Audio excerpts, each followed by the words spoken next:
ഹാജിമാരൊക്കെ ഒന്ന് സജീവമായി ഇൻഷാ അല്ലാഹ് നമ്മൾ ഖുബയിലേക്കാണ് പുറപ്പെടുന്നത്. മസ്ജിദ് ഖുബ നമ്മൾ ചരിത്രത്തിൽ കുറെ കേട്ടിട്ടുണ്ട്. അവിടെ ഒരു പുണ്യകരമായ പ്രവാചകൻ പഠിപ്പിച്ച ഒരു ഉംറയുടെ കൂലിയുള്ള ഒരു കർമ്മം നിർവഹിക്കാനാണ് പോകുന്നത്. ഇബ്നു മാജ റിപ്പോർട്ട് ചെയ്യുന്ന ഹദീസിൽ റസൂലുള്ളാഹി സ്വല്ലല്ലാഹു അലൈഹി വസല്ലം തങ്ങൾ പറയാണ്, മൻ തതഹറ ഫി ബൈതിഹി സുമ്മ അതാ മസ്ജിദ് ഖുബ ഫസല്ലാ ഫീഹി സലാത്തൻ കാന ലഹു കഅജ്രി ഉംറ. ആരെങ്കിലും ഒരാള് വീട്ടിൽ നിന്ന് വുളുവെടുത്ത് മസ്ജിദുൽ ഖുബയിൽ പോയി 2 റക്അത്ത് നിസ്കരിച്ചാൽ അവന് ഒരു ഉംറയുടെ കൂലിയുണ്ട്. ആ ഒരു നിയ്യത്തോടു കൂടിയാണ് ഈ യാത്ര നമ്മൾ തുടങ്ങുന്നത്. അല്ലാഹു സുബ്ഹാനഹു വ തആല പ്രവാചകന്റെ ആ വാക്കനുസരിച്ചുള്ള പൂർണ്ണമായ പ്രതിഫലം നമുക്ക് ഏവർക്കും പ്രദാനം ചെയ്യുമാറാകട്ടെ. ആ നിയ്യത്തോടുകൂടി ഖുബയിൽ പോയി 2 റക്അത്ത് നിസ്കരിക്കാനും ബാക്കിയുള്ള ചരിത്ര പ്രദേശങ്ങളൊക്കെ കാണാനും അവിടെയുള്ള പാഠങ്ങൾ ഉൾക്കൊള്ളാനും അല്ലാഹു തൗഫീഖ് നൽകട്ടെ. ഇസ്ലാമിക ചരിത്രത്തില് തുല്യതയില്ലാത്ത ഒരു പ്രദേശമാണ് മദീന.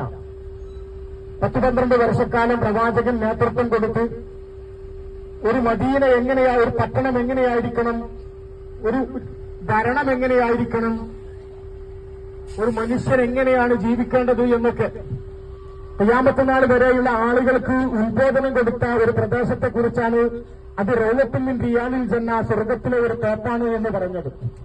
ആ മിമ്പറിൽ നിന്നും ആ പ്രദേശത്തു നിന്നുമാണ് ഇസ്ലാമിക സന്ദേശങ്ങൾ ലോകത്തേക്ക് മുഴുവൻ വ്യാപിപ്പിച്ചത്.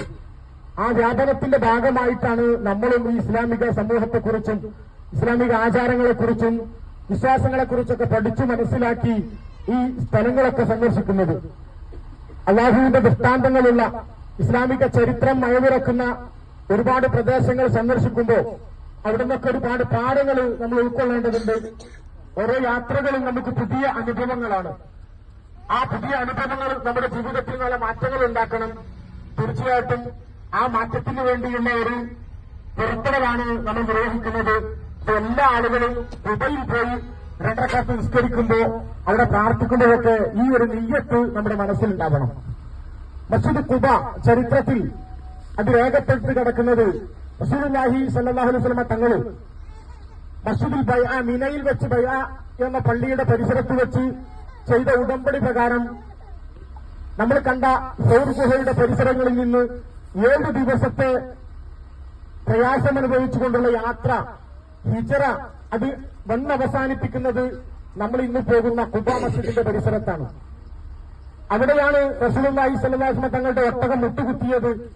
അവിടെയാണ് റസൂൽ തമ്പടിച്ചത്. 3 ദിവസക്കാലം അവിടെ താമസിച്ചു എന്ന് പറയപ്പെടുന്നു. അവിടത്തേക്ക് കടന്നു വരുമ്പോ പ്രവാചകനെ സ്വീകരിച്ച അൻസാറുകളായ മദീനക്കാരായ സഹാബികൾ അവർ പാടിയൊരു പാട്ട്, ഒരു ബൈത്ത് നമുക്കൊക്കെ പരിചയമുണ്ട്. തലഅൽ ബദ്റു അലൈനാ മിൻ സനിയത്തിൽ വദാ വജബ ശുക്റു അലൈനാ മാദാ ലില്ലാഹി ദാ. ഞങ്ങളിലേക്ക് ഒരു ഉദയചന്ദ്രൻ ഉദിച്ചു വന്നിരിക്കുന്നു. ആ പ്രവാചകനെ സംരക്ഷിക്കേണ്ടതും അവർക്ക് വേണ്ട സൗകര്യങ്ങൾ ചെയ്തു കൊടുക്കലും ഞങ്ങളുടെ ഉത്തരവാദിത്തമാണ്.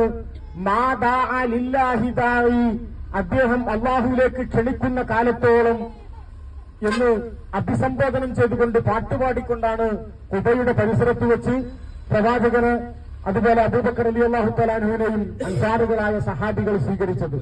പിൻകാലത്ത് അവിടെ ഒരു പള്ളി പണിയുകയും എല്ലാ ശനിയാഴ്ചയും പ്രവാചകൻ സല്ലല്ലാഹു അലൈഹി വസല്ലം തങ്ങൾ നമ്മൾ ഈ താമസിച്ച പ്രദേശത്ത് നിന്ന് ആ ഖുബ മസ്ജിദിലേക്ക് നടന്നുപോയി നിസ്കരിക്കുകയും ചെയ്തിരുന്നു എന്ന് ചരിത്രത്തിലുണ്ട്.